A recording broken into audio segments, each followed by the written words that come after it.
Welkom bij deze vierde dag van de Belgische AI-week. Bienvenue à tout le monde. We zijn enorm verheugd dat we deze tweede verjaardag van AI4Belgium samen met jullie kunnen vieren. En we verwelkomen graag onze eerste minister Alexander De Croo, Lucia Sioli en Luc Steels om dat samen met ons te doen vandaag. C'est un plaisir de vous recevoir pour ce deuxième anniversaire de AI4Belgium. Et pour célébrer cela, nous avons le Premier ministre Alexandre De Croo, Lucia Sioli et Luc Steels avec nous aujourd'hui. Welcome everybody. Yeah, it's a real pleasure to welcome you to the second anniversary of AI4Belgium.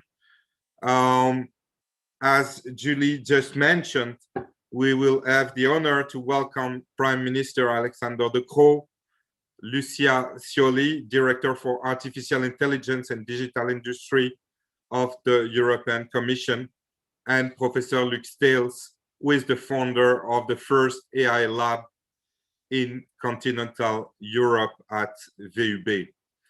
We will then have a short explanation of AI4Belgium achievement in 2020 and discuss the future with some of the working group leads.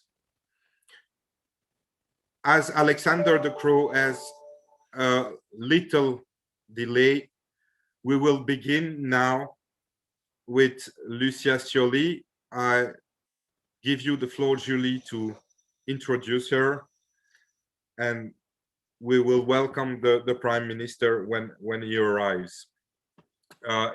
It will be at 9:20. So Lucia Sioli is Director for Artificial Intelligence and Digital for Digital Industry at the European Commission, and she will honor us with a talk on the European strategy for artificial intelligence. Lucia, the floor is yours.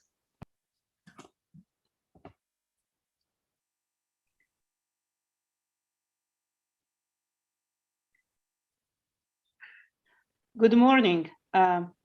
I will open this week for artificial intelligence in Belgium, but of course the Prime Minister will offer the formal opening.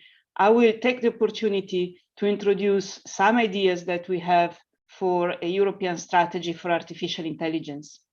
In fact, right now I'm speaking to you from my office. It is maybe one of the first days I actually come to the office in quite some months. We are living through a pandemic, and I actually happy to talk about artificial intelligence today because I think that AI has been extremely useful to find the pandemic. AI has helped very much in the work for the vaccines and for the drugs. It has helped in making very large computations to identify the molecules that, or to predict the molecules that were more likely to address the virus. It has helped in helping doctors, like radiologists, for example, to read images of infected lungs of patients and help the radiologist to make a diagnosis and a prognosis about the coronavirus. It has helped us in the European Commission to identify the mobility of Europeans, in particular during the first wave, because we had to be able to predict how the virus was spreading. AI is not a vaccine. It will not take us out of the pandemic, but it has helped us in many different ways. And this is exactly the reason why we talk about AI today.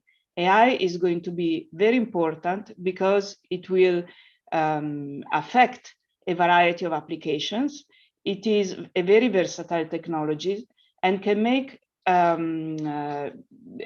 our life innovative and full of potential in the future. So AI has a lot of potential. It has a lot of potential for our economies because of its versatility and its variety of applications, from manufacturing to agriculture to energy sector and so on. It is very good for our well-being, but it creates some risks. And it is because of these risks that the European artificial intelligence policy has to take into account two aspects. On the one hand, how to harness the potential of the technology, knowing that to harness that potential, it has to create some safeguards and address the risks. Let me give you a couple of examples about the risk we can face with artificial intelligence. In July, in a European country, there was a computer program, there was an artificial intelligence actually used to assess the grade of students. Traditional exams were canceled because of the pandemic. And so the exams took place online. And to work out if the students would have, the grade that the students would have got if they had sat through the exams, the artificial intelligence took into account also the track record of the school in which they were participating. And this ended up penalizing the students that were coming in particular from the minority and the low income neighborhood, because they're more likely, even the brightest students are more likely to go to schools that have on the whole lower average grades than other schools. And so this shows that AI can be very useful, but if it's not properly trained, if the data sets that are used to train the algorithm are not appropriate, they are not representative, they are biased, then this can create problems and it can create discrimination. Another example is the case of artificial intelligence applied to things like self-driving cars. Self-driving cars will be on our roads and they are enabled by artificial intelligence. Now, those systems have to perform at their best standards because there are safety issues. AI is increasingly being used to enable robots in an operating room or in the factory floor. And these robots increasingly collaborate with human beings. So you see, it is very important that when artificial intelligence enables robots or machines, it has to be able to do that while safeguarding or addressing the highest standards in terms of safety that we have acquired in the European Union, as well as the fundamental rights that we have acquired. And so our policies to harness the potential of AI must take into account and must address risks that concerns safety and fundamental rights. The Commission in February 2020 published a white paper on artificial intelligence. A white paper is a discussion paper where we have introduced these ideas, and we have introduced the fact that on the one hand, we really have to foster the development and the uptake of artificial intelligence because that is good for our economies and for our societies. But at the same time, we have to be able to make sure that that artificial intelligence is trustworthy, that people and business actually use it. And at the same time, we published the data strategy. This is because artificial intelligence is not just an algorithm. Artificial intelligence is algorithm and data. And so you need to make sure that we have a sufficient amount of data that we can use to enable the development of artificial intelligence. First of all, we proposed what we call an ecosystem of excellence. So a set of measures that we can put in place to foster the development of artificial intelligence, knowing that we want that artificial intelligence to be trustworthy or human-centric. To do that, we work very closely with member states, of course, including Belgium. And we have a number of initiatives that we fund. We start from funding research, foundational research through networks of excellence centers. So these are networks of universities or research centers that are excellent in the field of AI. We also fund industrial research in artificial intelligence because, of course, artificial intelligence brings a lot of economic benefits if we can apply to transform our production processes. We have put in place, or we are putting in place together with the member states, testing and experimentation facilities. This is the first for the European Union. We set up facilities that will allow innovators to come with their artificial intelligence products or services and test them in a real world environment and also benchmark it with other experiences. And then we facilitate the uptake of artificial intelligence. In particular, we need to do that for small, medium enterprises that have more difficulties, that have maybe sometimes less people and so less skills available as well, and or they don't have the data and they need to have some support in understanding how to use AI to grow their business. For that, we found organizations that we call digital innovation hubs that have the mission of helping SMEs to uptake digital technology with a particular eye to artificial intelligence.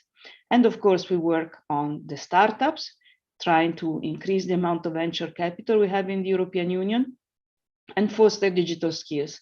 We must retain the talent we have in terms of data scientists. Unfortunately, very often they go elsewhere because they have better conditions.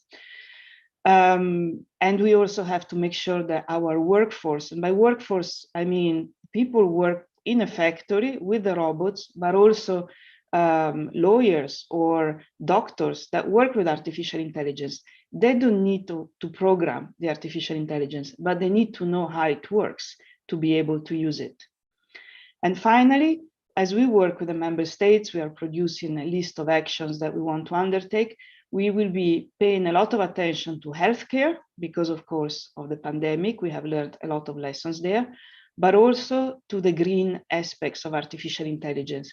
AI can be very good to help climate change because it can help to improve the electrified cars, it can help to optimize the use of resources, water management in the farms,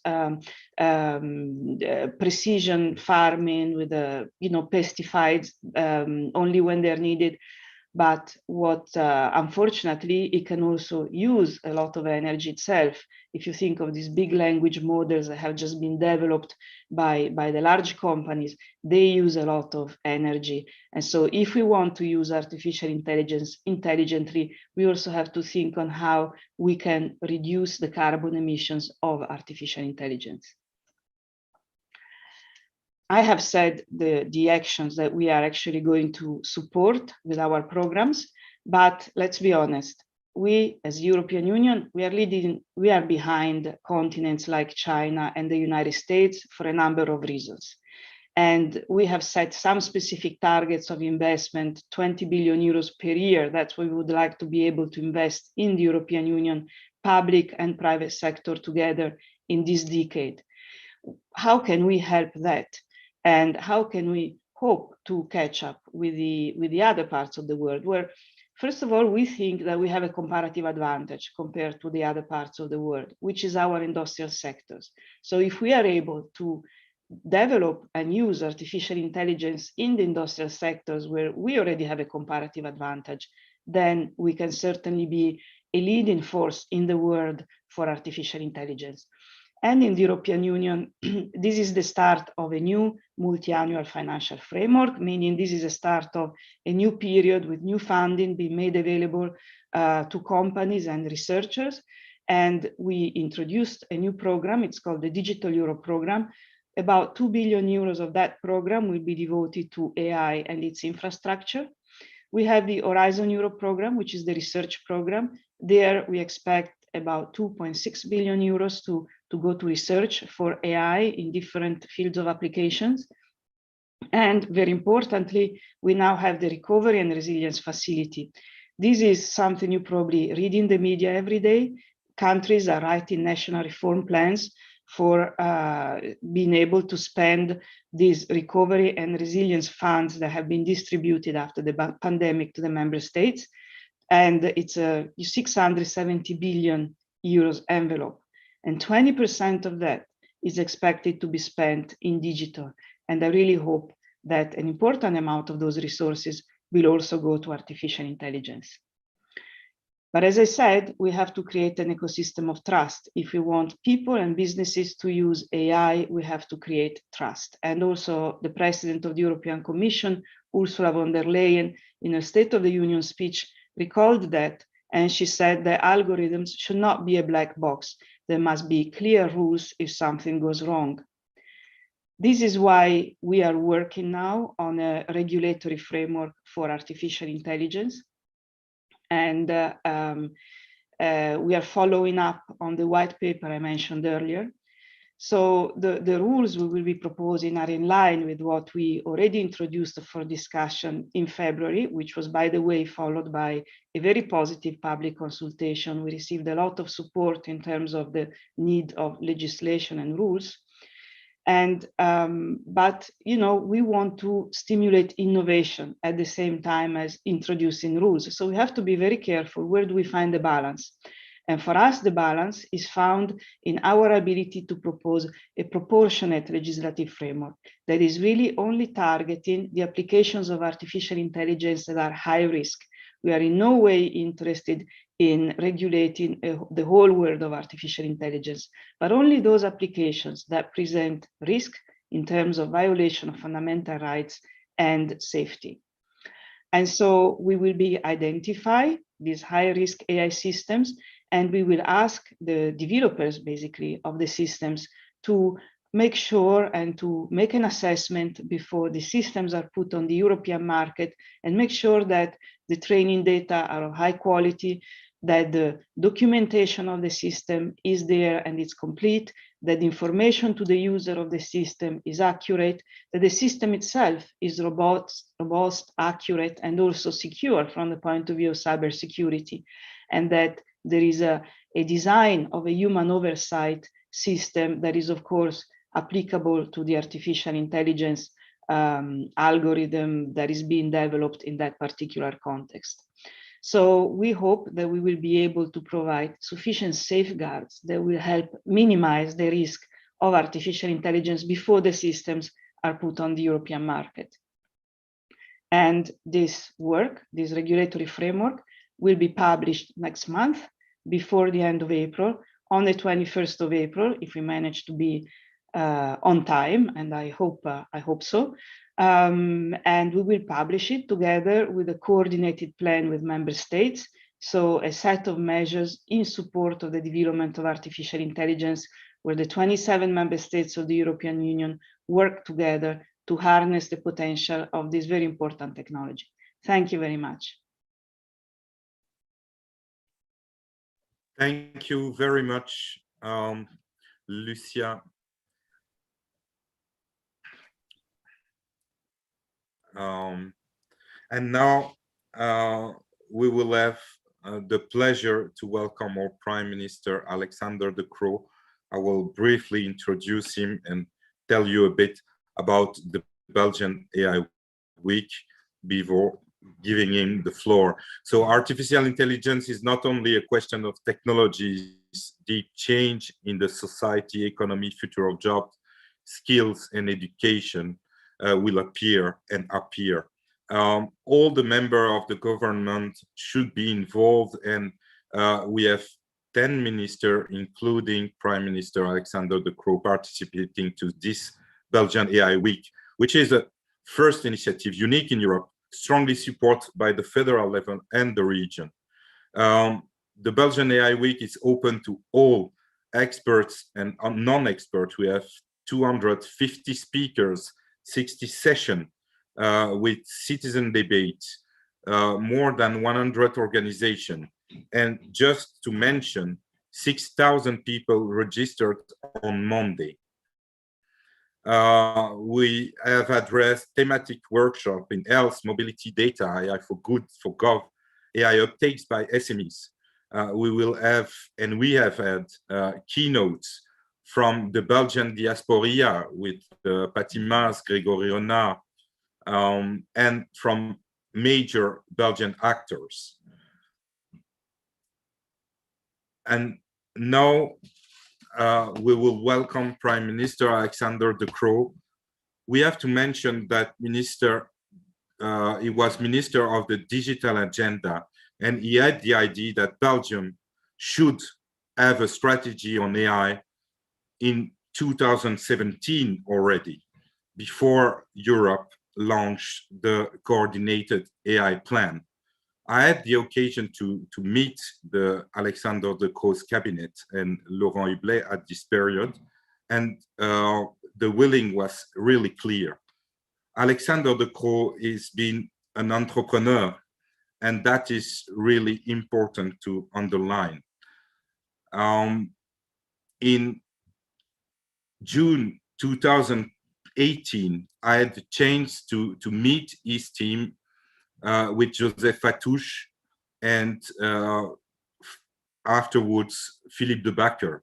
And Joseph is here today also and was the driving force that launched AI4Belgium. So special thanks to him.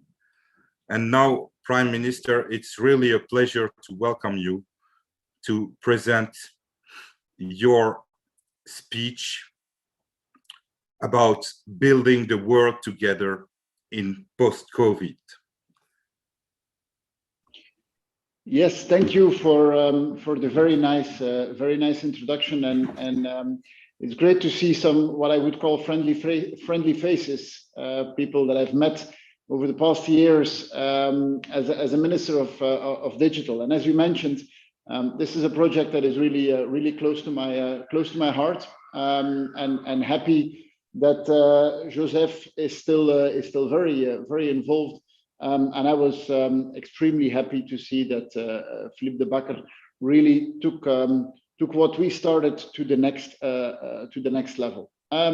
Indeed, as you said in the introduction, artificial intelligence, important topic at a special moment. As you know, these COVID times are not easy, and it's the one that is also forcing us not to meet in person, but to meet through this means.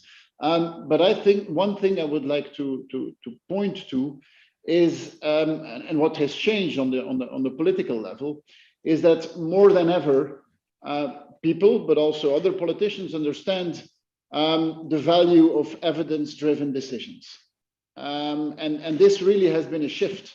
I'm not saying that before we would never base ourselves on evidence when we take political decisions, but really we have gotten to a different level, in the sense that we need to decide almost in real time, based on evolutions we see, and based on data and data sets which are changing by nature all the time, and where we are trying to find out what are the drivers, what are the conditions, what are the levers that you can use to influence what is going on. There should be no better moment today to motivate everyone that what we are doing now, which is basically using data, using expertise, and trying to make the best decision out of it, that this is one of the most fertile grounds to also talk about artificial intelligence, and I will come back to later to that. More in general, and you talked about the approach that governments should have. I think that more in general, there is one point about the way you look at technology, because in the end, we humans, we use tools, and we have been using tools for centuries. In my view, artificial intelligence is a tool.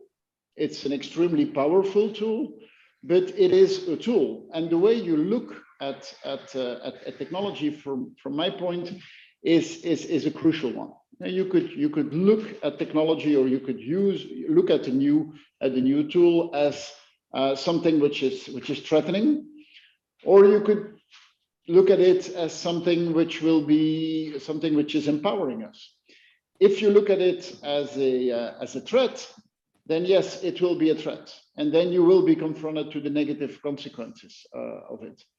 If you look at it as an opportunity, as something which will empower us, then it opens a whole new field of policy, and that really, I think, is at the core of what we want to do with AI4Belgium. It's taking away that skeptic look that very often as humans, and this is not only Belgians, in general as humans, we have. Technology is something which has, over the last centuries, improved our lives in a drastic way, and also improved our economies. Very often you will have headlines of newspapers who will say technology or artificial intelligence is destroying jobs. Yes, it is destroying jobs, but it is creating jobs, and it's creating more jobs than the ones that are being destroyed. The point, of course, is that the shifts are there, and the shifts are fast. But shifts we have seen before. In the 1800s, half of the population was active in farming. Today, 3% of the population is active in farming. Does that mean that those 47% have simply lost their jobs or are unemployed? No, of course not. Jobs have shifted and have shifted to domains where people have more value added. By the way, technology has created more jobs, but it has made jobs also less physically straining, more intellectually interesting, and led to higher wages. The evolution that we have seen over the last decades has always been that technology has led, on average, to higher income and also to larger groups with higher income. The speed of the shift, of course, is much higher than anything we have seen before. And I think that in the speech right before me, I think you talked about the fact that artificial intelligence and automation is also coming to lawyers and to what typically would be called white-collar workers. And that, in my view, is the difference. People on a factory floor, they have been confronted to automation for decades now. For them, artificial intelligence is not such a big challenge. This is something that they have seen for a long time. People in a more administrative environment, if I can call it that way, for them, of course, it is something very, very new. And there is a lot of work in educating that, steering that, and making sure that people are being part of that. So that, for me, is the first point. That is really something that we as policymakers need to have in our DNA, is how do you look at technology? And for me, artificial intelligence, I'm not going to downplay it, but it is a form of technology, and it should not be seen in a more skeptic way than other forms of technology. Brings me to the second point, is that technology is complementary. And in my view, in the end, access to technology will be something which will be a commodity at some point. So using artificial intelligence in itself, I don't think it's a big reason for competitive advantage. The combination of human knowledge and artificial knowledge, that is going to be the key element. The one who makes the best combination of that is going to be the one who is the winner. And that is why I don't like in itself, I don't like too much to talk about the word of artificial intelligence. From my perspective, it is rather augmented intelligence.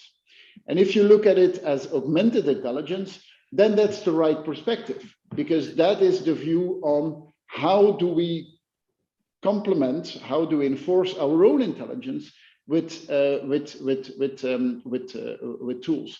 That is why, for example, when you see those chess and Go games between an artificial model and a human model, I don't think that's extremely interesting. What would be interesting is a match between two humans who are being augmented with artificial knowledge. That, I think, is the really important one. And it is not one against the other, it is one with the other. And that brings me in the end towards what we also see today in the COVID discussion.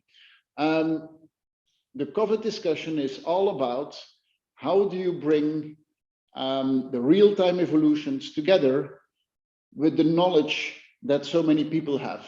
And more than ever, this is a moment where you need to bring together so many different fields of knowledge to try to make, from a society perspective, the best decision. Isn't that, in the end, what artificial intelligence or augmented intelligence is doing? In the end, it is that. It is trying to find a certain way of intelligence in all the data and all the knowledge that exists. And I think the way we are doing it today is a good step up to continue using that access to data and access to expertise in political decision making, something which, in my view, should actually be be a no-brainer, but we still have a long way to go before we get that. Now, third point I want to make is, of course, I'm an optimist towards technology. I guess you might have understood that up to now. That does not mean that we should close our eyes to the issues that could arise. Obviously, it is the case that you have biases, and that biases could be multiplied by the usage of artificial intelligence. But is it that different than what we do as human beings? I mean, don't we as human beings have biases as well? I'm pretty sure we do. By the way, those biases are reflected in the data that is very often being used by artificial intelligence. So towards the ones who look with a critical eye to the issues that you might have, I think the best solution is transparency. Transparency in the data that is being used, but more so transparency in the I would call it the engine room of the models. And there, I'm convinced that the only way forward is that we need to be able to give more insight into what is being done in those decision-making models. We do that today in so many domains. To come back to the vaccine discussion, before we will give a marketing permission to a new vaccine on the European market, the national authorities or the European Medicine Agency will go to the factory and will audit all the processes, and they will audit all the medical trials that have been done, and they will do a thorough auditing, and then they will say, okay, fine, this product can come to the market.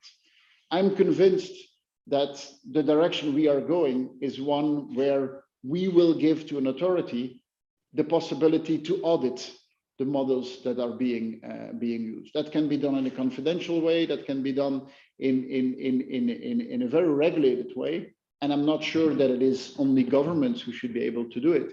But transparency and opening up what is the mechanics behind it is, I think, the only way you can guarantee that people will trust the decisions being made, and also the fact that we humans play a role in it. And I know that there are doom scenarios where artificial intelligence and other tools would simply come to a degree where it would be out of control, and where we humans would be challenged by that. I don't have that fear. I don't have that fear because I think that we humans have other things which I'm quite sure in the next decade technology will not be so strong at. Everything which is related to emotions and communication, everything which is related to pure creativity and innovation. And these are, in the end, these are the skills which I think in the next decades will not so fast be replaced or be automated. They might be augmented by artificial intelligence tools. But what it will push us to is to a shift towards where we have the highest value added. And where we have the highest value added is in the pure human skills. And I think that in highly technological times, and we are already in highly technological times, the push will be for humans to develop the more human skills. And that might be a bit contradictory. We have a feeling that we should push in our schools the more technological skills, and I think we should do that. But in the end, what differentiates us is the pure human skills, and I think that the ones who are the strongest at the pure human skills will have the highest value added in the decades to come, and that in the end is what it comes down to, is we human beings, how do we use technology, and how do we maximize our pure human value added. So that's as an introduction. I was the second speaker because AI can solve a lot of things, but traffic in Brussels not completely up to now. So that was why I was a little bit later. But I am very optimistic about the possibilities we have, and I'm also very optimistic about the way, as we human beings will be able to organize things, and about the way we look at science and at technology. And I think that COVID has been actually maybe one of the strongest moments in that. I think if anyone was doubting on the power of science and on the power of technology, this is one of the strongest cases that we've had over the last decade. So I wish you a great discussion today. Keep up the good work, and hope that next time we will meet in person again. Best of luck. Thank you, Prime Minister Alexander De Croo, for sharing your vision on AI. And I do hope that AI at one point can solve traffic jams in Brussels.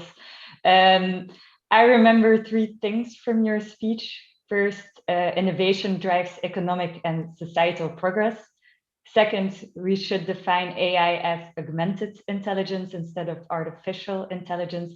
And we should focus on what humans can achieve together with technology, as opposed to looking at it from a humans versus machine perspective. And then third, transparency will be crucial to maintain trust in the technology. So thank you for that. Our next speaker is Luc Steels. Luc is Professor Emeritus in AI at the VUB. He founded the VUB AI Lab in 1983 and is a founding board member of ECAI, the European Organization for Artificial Intelligence. He also co-founded the Belgian AI Association, the European AI Association, and the premier AI journal for Europe. Quite a CV and track record. Luc will talk to us about AI in Belgium. Luc, the floor is yours. Thank you very much. Thank to the organizers. I'm very honored that I can speak to you. So they asked me to reflect a little bit on the well, let's say on the birth of artificial intelligence, to give a bit of a historical perspective. And maybe I should first say something about what AI is, because although this whole week is about AI, I think there's still some confusion about this field. Now, it's already useful to make a distinction between AI science, which is like another science. I would say it's very similar to molecular biology. And so we're investigating the computational mechanisms required for intelligence. I say it's like molecular biology because, you know, computational mechanisms is about algorithms and data structures, parameters for these algorithms, whereas molecular biology is also about structures, but there are chemical structures and about processes that transform these structures into other structures. And it's about adaptation, and it's about evolution. And so we find these topics back in AI as a science, as a research area. Now then, of course, you have the applications, which in this week, it's all about that. And so to do that, there is a collection of the algorithms that have been discovered and the data structures and design methodologies that we can use to add to IT applications a certain level of intelligence. Now then you have also AI engineering, which is to build the tools for doing AI science and for building the applications. And a very important aspect of AI in its long history has actually been about building tools that then could be used for many other applications. So the AI research as a kind of motor for innovation in information technology. Now, I want to add also a fourth type of activity which I call AI fiction. You know, these are narratives about autonomous beings with superhuman intelligence that will make us all slaves. And so this AI fiction, well, you find it, of course, in literature and in movies, but actually, you know, a lot of people now talk about AI, and in my view, they talk about fiction. You know, they don't really know how it works. They have never seen it, in fact, at work, but they talk about it and you know, predicting that superhuman intelligence is going to arrive soon to us. And so I think we have to be a bit worry about this, because if it's taken too seriously, then we make the wrong decisions. You know, it's a bit the Lednout and Houseby syndrome, that you think the technology is much more advanced and will develop much faster than it actually can. Also, in terms of regulations, we have to worry that we are not building a whole regulatory framework about AI fiction, which is not related to reality. Now, another thing I would like to say is that AI is more than statistical machine learning. I mean, let me share my screen if I'm allowed to do that. So, you know, there is a sort of continuum between what I say data-oriented research and applications, knowledge-oriented, and then meaning-oriented. You know, on the left side, you have various tasks related to intelligence, going from signal processing, like perceptual, audio processing, trying to recognize patterns and retrieving information, you know, which is a big area, was already a big area before AI started, and is still a big area, in fact, much bigger than AI. And here, the focus is on the data. And the advances that we've seen recently are particularly found in that area, because as before, they used to use models, and they still are using models. But these techniques of neural networks and statistical machine learning have made a big difference here. But then if we go further, we go from data, we go to knowledge. And then we have things like syntactic analysis of language, or semantic analysis, inference, problem solving. These are the fields that actually were central to AI. At the moment, they're a bit snowed under, but these are techniques which do not necessarily rely on big data and statistical machine learning. You know, they can also be through design. And I'll give an example. If you want, let's say, legal advice system, well, you can build a legal advice system by taking data of cases and how they have been handled and judgments that have been made, you know, and then you can use statistical machine learning to make it, to compare a new case to existing cases and come up with a decision. But actually, if you want to have a reliable legal advice system, you have to look at the law, and you have to implement the law, let's say, or operationalize it. So you have to use a knowledge-based approach, which tries to understand the concepts and the inferences and the rules that are in the law and make them available operationally for analysis or for decision. So this is a very different kind of activity. And it used to be a very important activity in the 80s and the 90s, and the technologies that were developed at that time, they're still excellent. You know, they are not enough used, in my opinion, because all the emphasis now is on this data-oriented aspects. But then if we go further, if we go into issues of memory, for example, or if we think about understanding what it means. I mean, again, if we have a purely data-oriented point of view, those systems do not understand, they do not try to get the meaning. So in image processing, for example, they will look at statistical properties of an image, and maybe they're able to do some sort of prediction, or categorization. But these systems have no clue about what they are what they are looking at, you know. As a consequence, they are brittle, robust, and you cannot look inside. You cannot open that black box. I mean, you in the black box, you have billions of parameters, but in order to make it for us understandable, we have to introduce the knowledge-oriented point of view, and we have to go towards meaning. And so this is maybe, meaning is the glass ceiling, in my opinion, of AI, you know, that we have to focus on this a lot more. And I see it a bit with interest in human-centric AI and, you know, these kinds of developments. But so I think this is a very important task of the future, is number one, to bring back a lot of the technologies that they were human-centric, actually, from expert systems, from knowledge representation and reasoning, from problem solving, and also to look at the issue of meaning and understanding.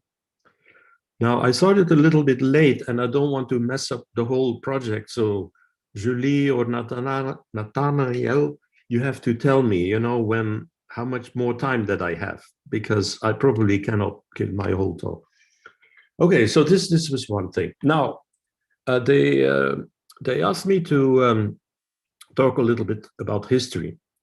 And many people think that AI started a few years ago. You know, they read about it in the press and they say, and I was even in a television program when I said, well, we were doing this in the 1980s. And they say, oh, really? Well, what were you doing then, you know? But actually, AI started in the 1950s. And already then, we had work on behavior-based robots, you know, the Walter Gray, for example, with the Elmer and Elsie robots doing incredible experiments. The idea of neural networks was there. I mean, Marvin Minsky built in 1951 the first neural machine, which was doing reinforcement learning. And of course, after that is the perceptrons by Rosenblatt and so on. So they are the foundation for the neural networks that we use today. Now, also in the 50s was the discovery of symbolic programming and symbolic technologies. With the work of Newell and Simon and McCarthy, who invented Lisp, you know, the first publication was in 1958. And so there's also this whole work by Newell and Simon on heuristic problem solving. So we have to, at this moment, AI has a very short-term memory. You know, basically people know about what happened yesterday. And of course, there's such a flood of activity that it's understandable. But I mean, if you would do biology, molecular biology, and you wouldn't know about Darwin or, you know, about Watson and Crick discovering DNA, I mean, everybody say, what do you know about biology, right? And so this historical perspective has to be brought back in order to become a scientific field. Otherwise, every day we keep reinventing wheels that have been invented before, and we do not stand enough on the shoulders of the giants that came before us. So anyway, it started in the 50s. You know, in the 60s, we had major discoveries in logical inference, the beginning of language processing, computer vision, the beginning of semantic networks. I mean, all the semantic web technologies, the knowledge graphs, they find their origins in the work in the 1960s by Quillian, for example, and others. Now, the 1970s were incredibly exciting. I mean, because in particular, the technology of symbolic AI was sufficiently advanced that we could start building expert systems that made a difference in medical diagnosis, for example, in technical diagnosis, the first cognitive robots. Now, I don't have time to go through this whole thing, you know, but... No, Luc, you have 3 minutes left. So. 3 minutes left. Okay, this is what I worried about. I cannot complain to Alexander De Croo for taking away all my time. But, well, if it's only 3 minutes, I want to switch immediately to the last points of my talk. I was going to talk about the beginning of AI in Belgium, but this is not going to happen. So let me just conclude actually with a final slide, which are a few ideas. So for the future of AI in Belgium. So I think, first of all, that sovereignty has to be a central concern for all of us.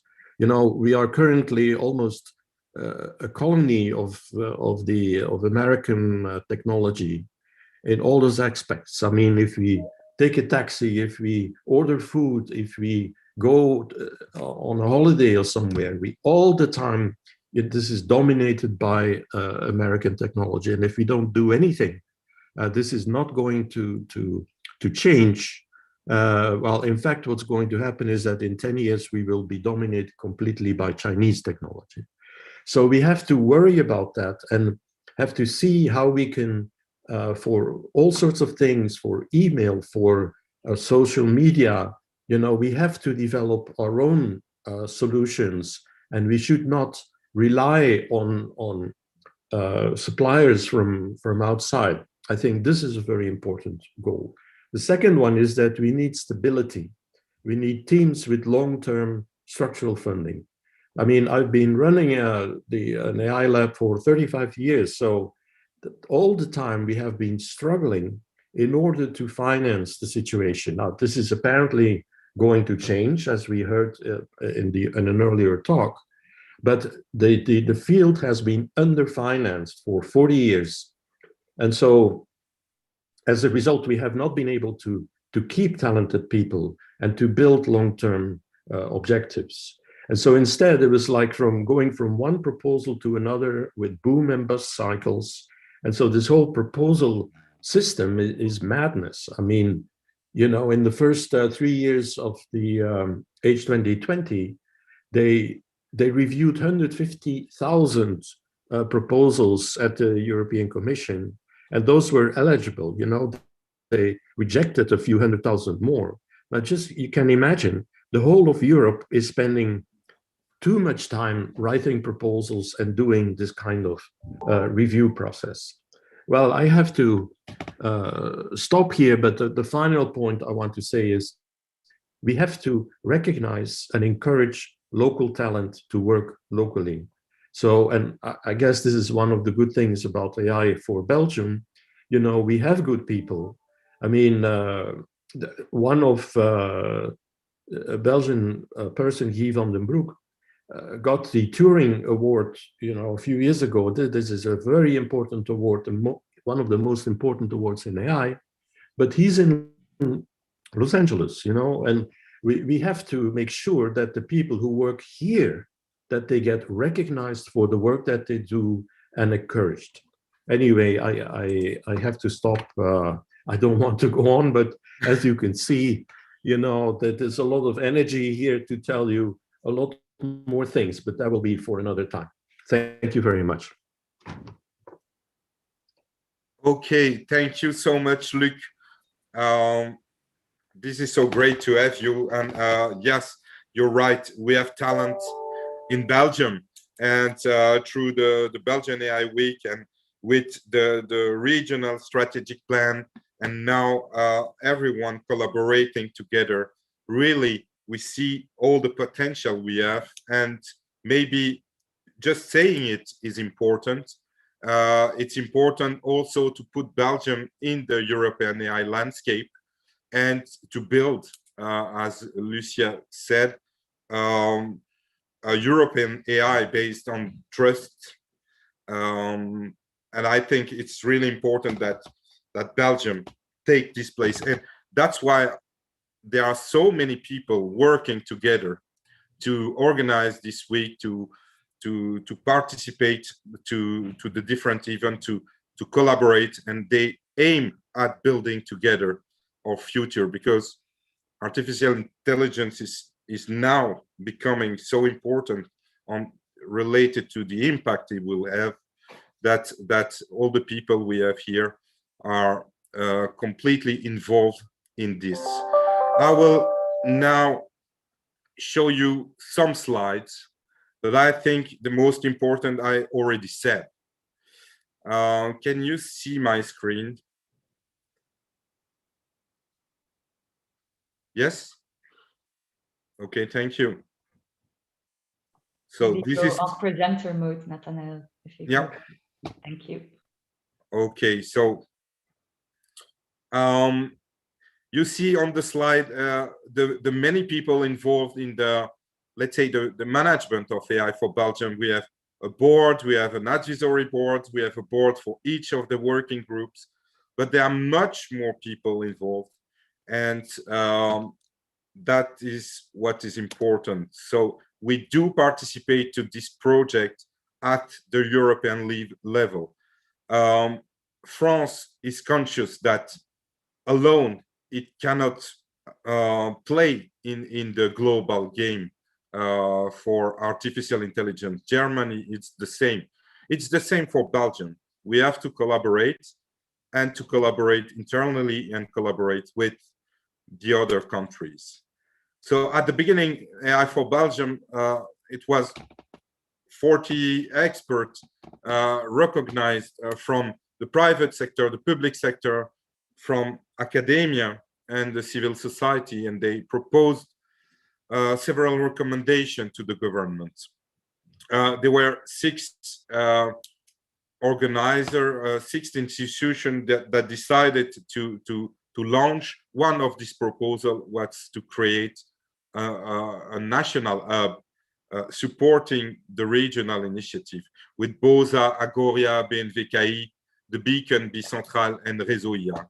And now we can say that there are 300 organizations participating to the AI4Belgium coalition, and more than 1,400 people, experts, that do not push the technology because we have to push the technology, but that wants to build the future and give the organization and the people the opportunity to capture what AI can offer, with a specific focus on the ethics aspect. It's just that the experts want to accompany the society in this transition. AI4Belgium aims also at putting Belgium, including its region, in the global European and AI landscape. So we have 6 axes. I will not detail it, but the first one is certainly the education. At the primary level, secondary school, at the university, for the lifelong learning, we have to take care of the new needs in terms of education and training, to prepare also the next future, immediate future of jobs. The data, we have to have a data governance, we have to open the data, we have to have a responsible strategy around the data. The uptake by the private sector, the public sector, the civil society is really a key issue for the economy and for the quality also of the public services. All that is based on the support on excellence in research. And as Luc said, we have so many talent also in the academia. They must be recognized and supported. And finally, we have to ensure an appropriate ethical and legal framework. And we have in Belgium key personalities that are discussing the things at international level. AI4Belgium has done various projects. I will mention, with the support and of the KU Leuven and UC Louvain and BOSA, the launch of a course that is accessible for all the citizens in French and Dutch. And since September 30, we have now 7,000 Belgians that registered for the course, and we aim at 1% of the population. We act as the AI Belgian Observatory, gathering the good and qualitative data from the region in order to have a presentation of Belgium at the different level.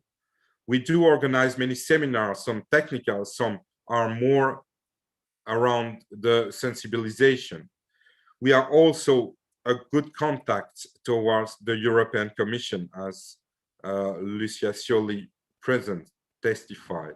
We are the national contact point, for example, for AI4EU, but we did also through the Ethics and Law Working Group, did many consultations from the European Commission, from the OCDE or UNESCO. We contacted all the stakeholders in Belgium in order to define a clear position towards the ethics guidelines, towards the white paper, for example. Maybe the most important slide is this one, is to show how AI4Belgium is organized. We have several verticals in health, AI4Energy, AI4Gov, AI4Industry will launch AI4Mobility. And next year, I'm sure Prime Minister will be on time, AI4Cybersecurity. And we have also transversal groups, AI Ethics and Law, Future of Work, Data Governance. AI4Good could be also considered as a vertical. For each of these working groups, we have working group leads, and we have set up a board representing all the region and all the main stakeholders. The objective of these national working groups is really to address societal challenges and issues that involve every region. We identify what are the main challenges. We challenge that with the audience, so we work in an open way, and then we decide the roadmap. Tomorrow, you will have the European AI Day. So it turns out that this initiative from the Belgian AI Week was really interesting for all the people in AI4EU when I told about this initiative. And tomorrow we will invite many different member states, national hubs, and Switzerland to participate to a special day. I just want to mention that. And after this meeting, we will have many interesting sessions. And one of them is about the future of jobs, skills, and education, because the Prime Minister stressed that a lot. Just to wrap up 2020, but it's an exponential. So the figures here are the figures by the end of December, and it is growing so fast that I will correct it orally. AI4Belgium now counts 1,400 members and more than 300 organizations. There is a huge traction, and we have had 1,000 people in the first day, 2,000 people on Tuesday.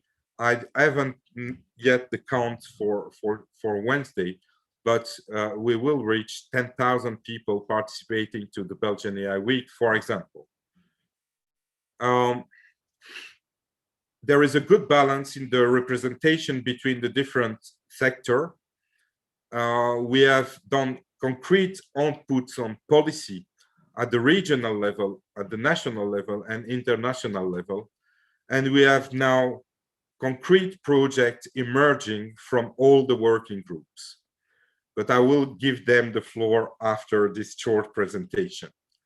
What can be mentioned also is that we have had many contacts at the international level with Benelux Union, for example, Swiss Cognitive, Hub Francia, Germany, the Netherlands AI Coalition, and that we build together now the European project together. And we have an excellent collaboration and support from all the region. So you can join here, and I will stop and now give the floor to the working group seats, some of them, and introduce also Julie, because nobody introduces you already. So we have so many talent. And for example, you, Julie, you are the strategy officer at ML6, and you focus on strategy and growing the company as fast as possible. There are so many companies in Belgium. We will present it at 1 p.m. today. So please attend the first mapping of the startups and scale-up in Belgium at 1 p.m. You work closely with internal team and strategic client, Julie, to improve capabilities. You were the youngest member of the initial AI4Belgium coalition, who advised the government on the development and execution of AI strategy. And you were elected as young ICT lady for the year 2020 by Data News. Julie, I will let you the floor to animate our panel. Thank you. Thank you, Nathanael. You make me blush. It's really great to see all these initiatives coming from AI4Belgium, and thank you again to all of the people who are contributing. As you said, I have the pleasure to welcome some of them here today for a panel discussion, and those are Nathalie Smua, researcher at the KU Leuven Faculty of Law, where she examines legal and ethical questions around AI. She also just appeared in the Standaard with an interesting article, so definitely take a look at that. We also have Jelle Hoedemakers. Jelle works as an expert in ICT standardization at Agoria, and he really focuses on regulation and ethics on AI. Then we have Frédéric Pivetta, who is the founder and CEO at Dalberg Data Insights. It's a company focused on creating economic value and societal impact by designing and setting up data ecosystems. We have Giovanni Briganti, a young medical doctor in psychiatry at the ULB and also a postdoctoral research fellow at Harvard University. And then last but not least, we have Michel Erquet, who co-founded B12 Consulting, an IT service firm based in Louvain-la-Neuve, and that specializes in custom software development and data science projects. So welcome to all of you, and thank you for joining this panel.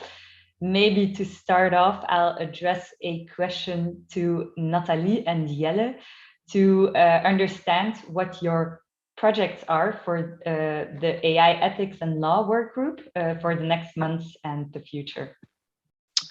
Thank you very much, Julie. So the work of the ethics and law group is mainly going to continue. So in the past, we've done a lot of actions already, and we will focus on still being a discussion platform, very specifically for everything that's happening around legal and ethics at the European level.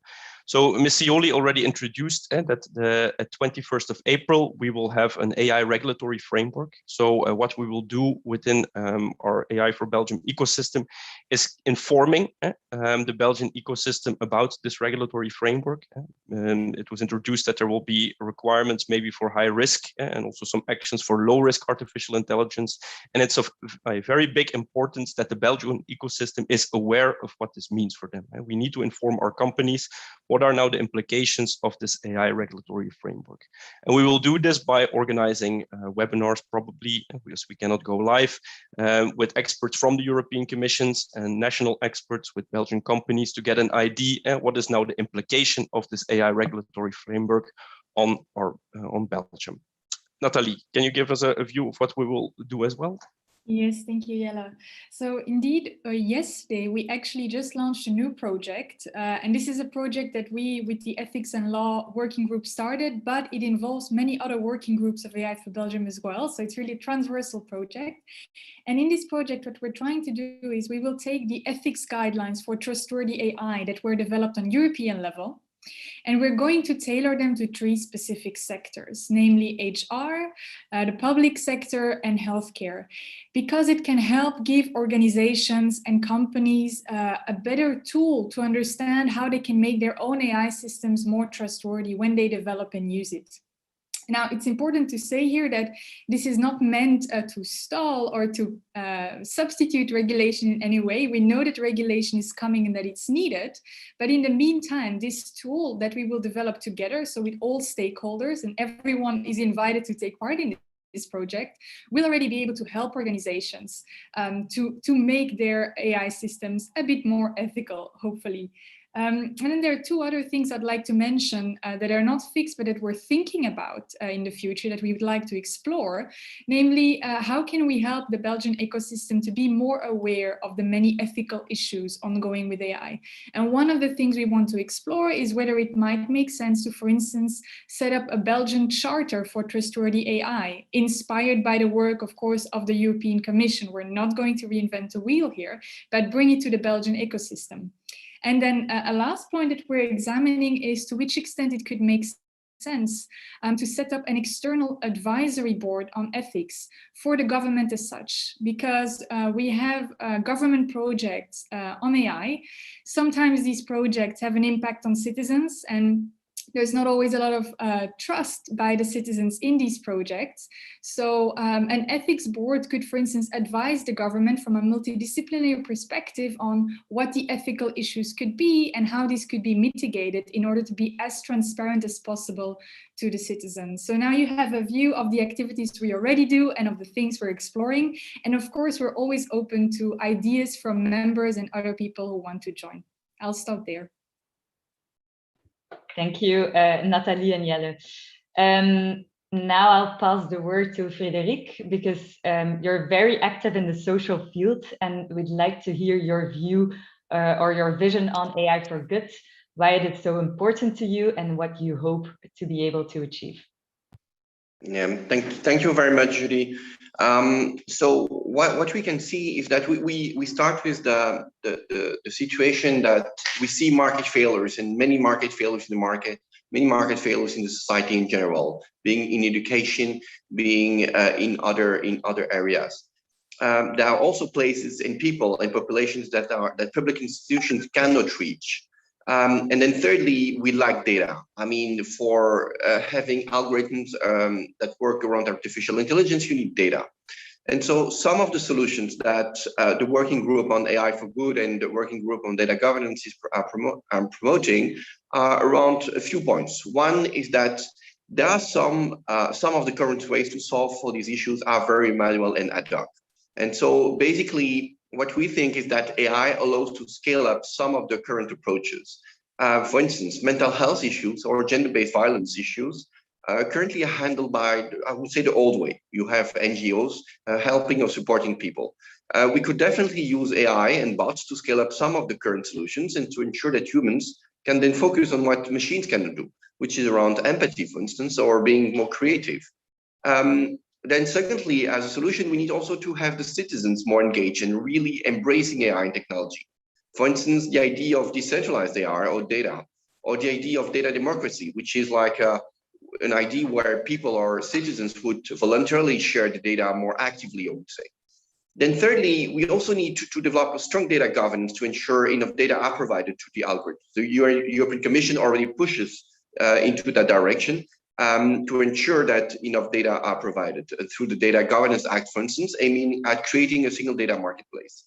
And then lastly, one concrete way is also to develop inclusive data ecosystems that involves tech, community data holders and data users and data governance. So the goal of this working group on social impact and data governance is really to provide examples of projects that could illustrate somehow and become flagship projects for the sector, so that we bring basically the social sector to the next level, also using and leverage AI for what it is meant for, which is basically scaling up solutions and reaching populations or citizens that are not currently reached by public institutions. But not only that, it's also to develop flagship projects around data governance and making sure that we go into the direction of history, which is basically having a single market for data, or a single marketplace, I would say, for data across the European Union. Great, thank you. If I understood correctly, there is a specific session this afternoon where you will talk more about data governance as well? No, there's a specific session this morning, just after this call. So I'm going to run after this call to handle a session on social impact and data governance. Great, thank you. So everyone who's interested in that can join that session as well. All right, Giovanni, you are co-leading the AI for Health work group.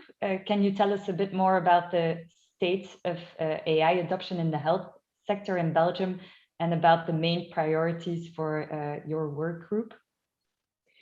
Thank you, Guy, for a nice introduction.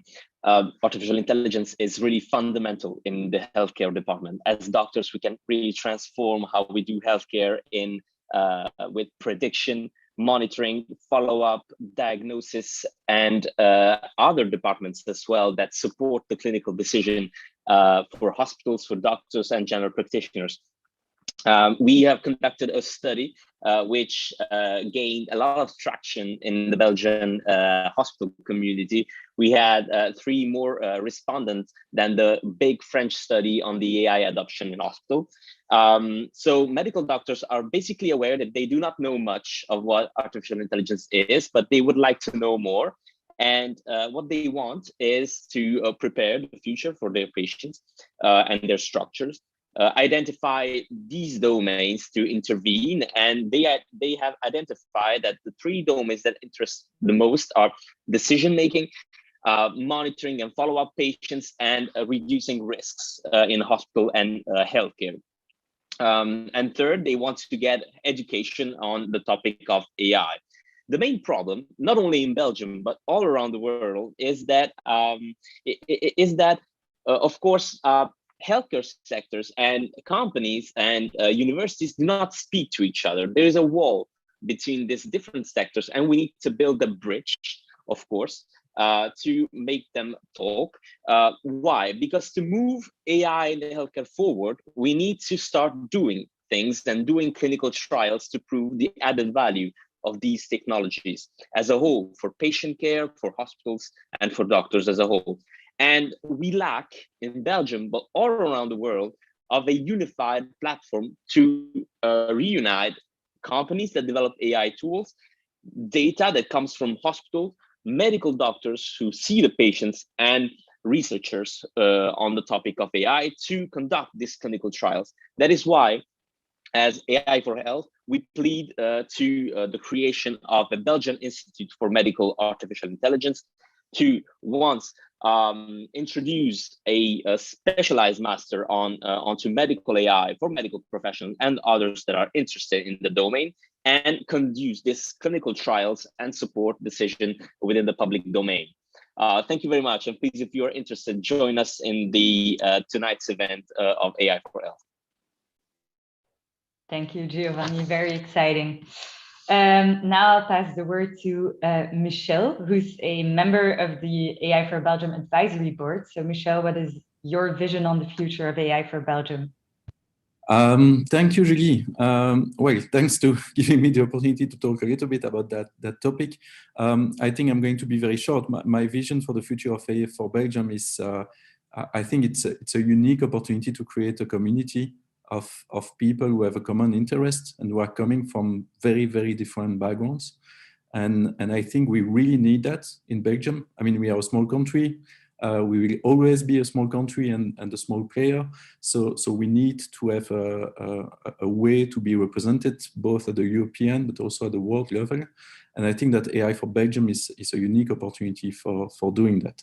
So I think my vision for AI for Belgium is really to be a central point of interaction for all the players of AI or people who have interest in AI, both from the private sector, from academia, from the public sector also.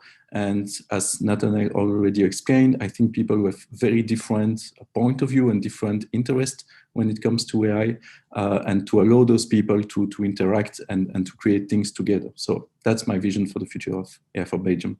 Thank you, Julie. Thank you, Michel. And thanks to all the panelists. Unfortunately, we have no time to go further into the discussion, but there are a lot of sessions still today that you can join to get more information from our panelists.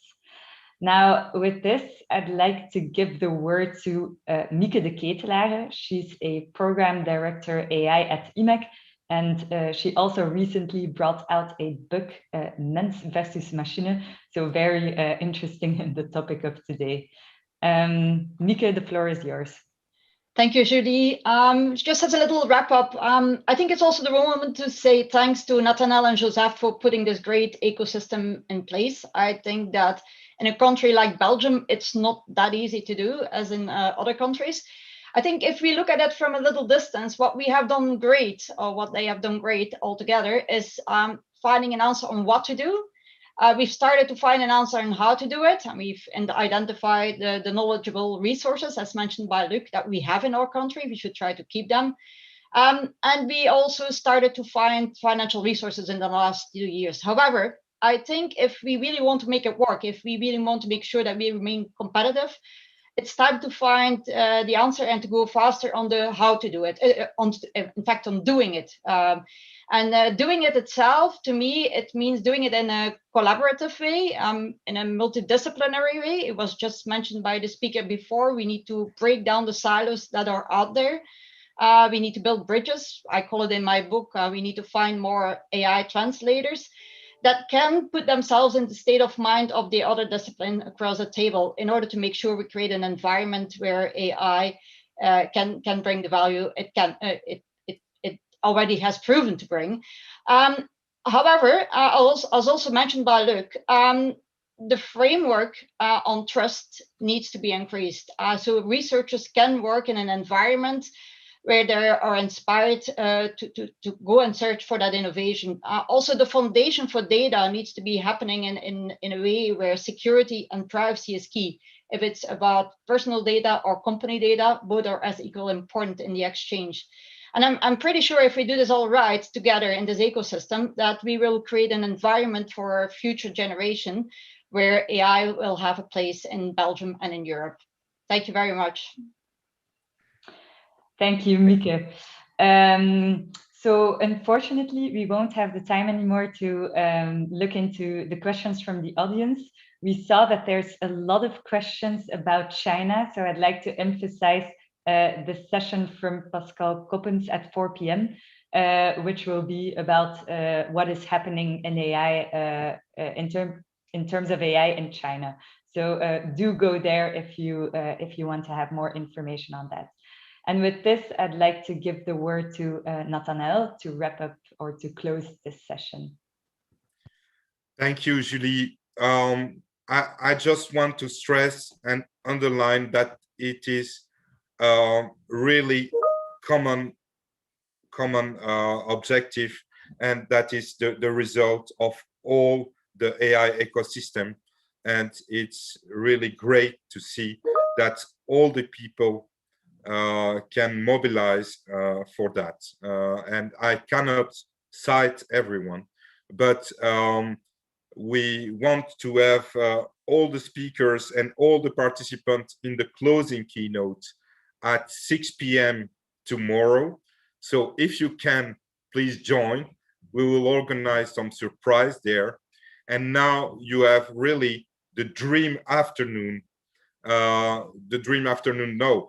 have the dream afternoon today, and really excellent session just after this meeting with Frédéric Pivetta and Tom Lennartz on track 1, and Julie, Michel, Kevin, who has organized a specific session to show what startups and scale-up in Belgium can do in AI. So please choose. And tomorrow, join us for the European AI Day. Thank you so much.